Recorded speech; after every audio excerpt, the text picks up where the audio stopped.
साहिल समंदर के करीब वाक़े पहाड़ों पर अक्सर हवाओं और पानी की तेज लहरों से बनने वाले कुदरती मुजस्मे अवामी तवज्जो का मरकज बन जाते हैं। ऐसा ही पहाड़ी मुजस्मा बलोचिस्तान की साहिली पट्टी पर भी मौजूद है, जिसको प्रिंसेस ऑफ होप का नाम दिया गया है। लेकिन ये कुदरती मुजस्मा अब सयाहों की भरमार और बारिशों के बायस खतरे से दो चार हो गया है। बलोचिस्तान की दिलकश साहिली पट्टी पर वाक़े कुदरती पहाड़ी मुजस्मे प्रिंसेस ऑफ होप यानी उम्मीद की शहजादी को सयाहों और बारिशों से खतरा लाहक हो गया है।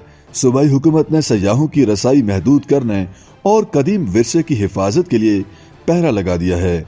कुदरत का ये मुसव्विराना शाहकार कराची से तकरीबन 150 किलोमीटर दूर और कोयटा से तकरीबन 600 किलोमीटर दूर हंगोल नेशनल पार्क के पहाड़ी सिलसिले का हिस्सा है। इंसानी जिस्म की मानिंद इस मुजस्मे को सन 2002 में आलमी सतह पर उस वक्त तवज्जो मिली जब मारूफ हॉलीवुड अदाकारा एंजेलिना जोली अक़वाम मुत्तहिदा के एक खैरसगाली दौरे पर हंगोल नेशनल पार्क आईं।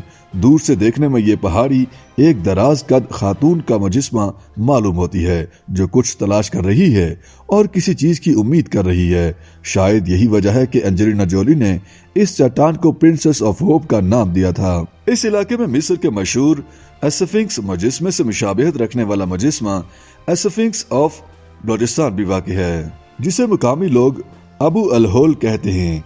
इसका सर इंसानी शक्ल का जबकि धड़ शेर की मानिंद है। माहिरीन के मुताबिक पहाड़ों की अनोखी खतूत पर यह तराश खराश सदियों से जारी कुदरती कटाव यानी समुद्री लहरों और तेज हवाओं के अमल का नतीजा है। इन कुदरती मुजस्मों के बारे में ख्याल किया जाता है कि ये हजारों बरस पुराने हैं। ये इलाका सन 2004 में कराची को ग्वादर से मिलाने वाली मकरान कोस्टल हाईवे की तामीर के बाद सयाहों की तवज्जो का मरकज बना और हालिया सालों में मुल्क भर में बिलखसूस कराची से आने वाले सयाहों की तादाद में इजाफा देखा गया। महकमा आसार कदीमा बलोचिस्तान के डिप्टी डायरेक्टर जमील अहमद बलोच ने उर्दू न्यूज को बताया कि सयाहों की आमद में इजाफे की वजह से इस तारीखी मुजस्मे को भी नुकसान पहुंचा।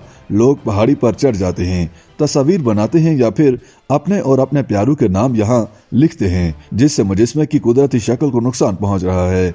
महकमा आसार कदीमा ने बलोचिस्तान एंटीक्यूटीज एक्ट 2014 के तहत 2020 में बलोचिस्तान के मुख्तलिफ इलाकों में तारीखी एहातों, इमारतों, कलों और आसार कदीमा के मुकामात को महफूज विरसा करार दिया। इनमें कर्ण मलीर और बोजी टाप के करीब वाक़ई ये कुदरती मुजस्मे भी शामिल हैं। महकमा आसार कदीमा ने जुमेरात को सूबाई हुकूमत को प्रिंसेस ऑफ होप की हिफाजत के लिए एक तहरीरी मंसूबा पेश किया। इस मंसूबे के तहत पहाड़ी मुजस्मे के करीब आहनी बाड़ लगाने और मुस्तकिल चौकीदार तैनात करने की तजवीज़ दी गई है, ताकि सयाहों को मखसूस हद से आगे जाने से रोका जा सके। महकमे ने हुकूमत को तजवीज़ दी है कि कंक्रीट के पिलर तामीर करके मुजस्मे के ऊपर फाइबर ग्लास शीट की छत बनाई जाए, ताकि इसे मौसमी तगय्युरात से भी बचाया जा सके। जमील बलोच के मुताबिक हम सयाहती सरगर्मियों की हौसला शिकनी नहीं करना चाहते, मगर ये मुजस्मा इस इलाके की खूबसूरती का बायस और हमारा कौमी और तारीखी विरसा है, जिसकी हिफाजत सबकी जिम्मेदारी है। समाजी राब्तों की वेबसाइट्स पर भी सार्फिन ने प्रिंसेस ऑफ होप को लाहक खतरे की निशानदेही करते हुए कहा कि सयाहों की लापरवाही से कदीमी तारीखी विरसा तबाह हो रहा है। सारिफीन ने शिकायत की कि ईद की ताजीलात के दौरान मकरान की साहिली पट्टी पर पिकनिक मनाने वालों ने इस मुजस्मे को नुकसान पहुंचाया है। इन शिकायत के बाद डिप्टी कमिश्नर लसबेला ने प्रिंसेस ऑफ होप के 100 मीटर से जायद करीब जाने पर पाबंदी आयद कर दी और इसकी हिफाजत के लिए चौकी कायम करके वहां पुलिस एहलकार तैनात कर दिया। डिप्टी कमिश्नर ने डीआईजी कोस्टल हाईवे पुलिस को भी एक मरासला लिखकर दरखास्त की कि वो मुजस्मे की हिफाजत के लिए पुलिस एहलकार तैनात करें और करीबी चेक पोस्टों पर तैनात एहलकारों के जरिए सयाहों को जरूरी हिदायत दें। YouTube पर गूगली न्यूज देखने के लिए youtube.com की सर्च बार में गूगली न्यूज टीवी टाइप करें। गूगली न्यूज के पेज पर सुर्ख रंग के सब्सक्रिप्शन वाले बटन पर क्लिक करना ना भूलिए। YouTube पेज पर अपलोड होने वाली वीडियोस से बाखबर रहने के लिए बेल आइकन पर क्लिक कीजिए। आपको हर नई वीडियो के बारे में नोटिफिकेशन मौसूल हो जाएगा।